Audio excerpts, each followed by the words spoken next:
తెలంగాణ రాష్ట్రంలో ప్రజాపాలన రాష్ట్రంలో ఎవరైనా సంతోషంగా ఉన్నారంటే అది ముందు రేవంత్ రెడ్డి గారి కుటుంబం, తర్వాత కాంగ్రెస్ పార్టీ నాయకులు మాత్రమే సంతోషంగా ఉన్నారు.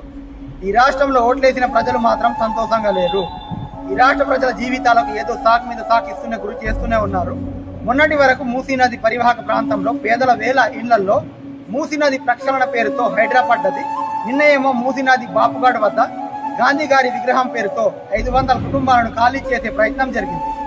ఈ రోజేమో ఖమ్మం జిల్లాలో 10 ఏళ్లుగా 600 కుటుంబాలు ఉంటున్న వెలుగుమట్ల వినుబనగర్ ప్రాంతంలో హైకోర్టు ఆదేశాలని బుల్డోజర్లతో 4000 మంది పోలీసు బందోబస్తుతో నోటీసులు లేకుండా, ముందస్తు సమాచారం ఇవ్వకుండా, సామాన్లు సర్దుకునే సమయం కూడా ఇవ్వకుండా తెల్లవారుజామునే వచ్చి ఇళ్లను కూల్చివేయడం జరిగింది.